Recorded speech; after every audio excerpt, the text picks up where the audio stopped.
au 19e, et pour éviter d'alourdir le gros linteau en pierre, ils sont venus évider les ailes qui se trouvent à gauche et à droite, qui sont complètement creuses.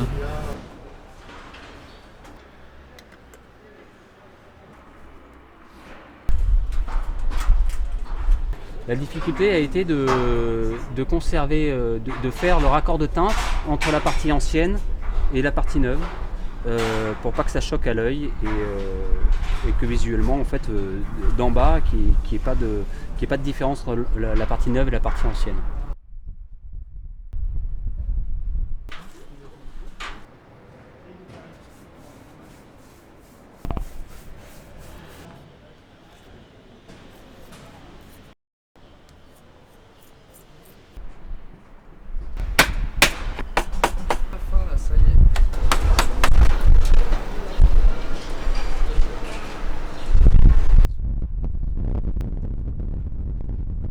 Le cuivre a pour but de venir protéger les poteaux en bois. Ce sont des grandes feuilles de cuivre qui sont pliées, retournées et assemblées pour assurer une parfaite étanchéité à l'eau.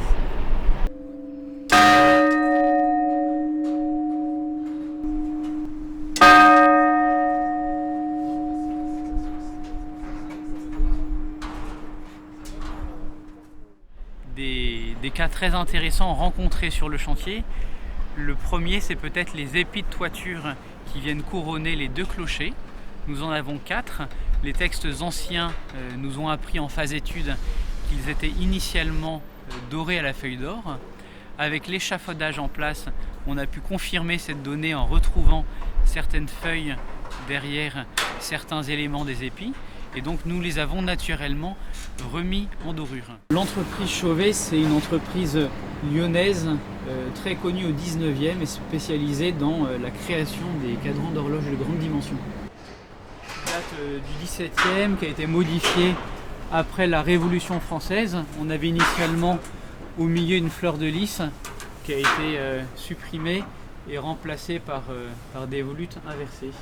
Et donc le travail a consisté à restaurer les remplages et nettoyer les vitraux. En fait, la façade a été financée par le consulat, on dirait aujourd'hui la mairie, la ville de Lyon. Mais ils ont choisi de porter sur la façade le blason de France et Navarre, donc le blason royal. Ce qui était assez étonnant, plutôt que le blason de la ville de Lyon. Mais ça témoigne aussi de la dimension nationale, pour ainsi dire, voire de fondation royale, au moins mythique, du Grand Hôtel-Dieu. C'est aussi pour ça que vous avez sur la façade Prince de Soufflot, sur les quais du Rhône, les sculptures d'Ultregoth et Childebert, qui n'ont pas fondé l'Hôtel-Dieu ici, mais quelque part l'Hôtel-Dieu était porté sous cette dimension nationale et cette inspiration.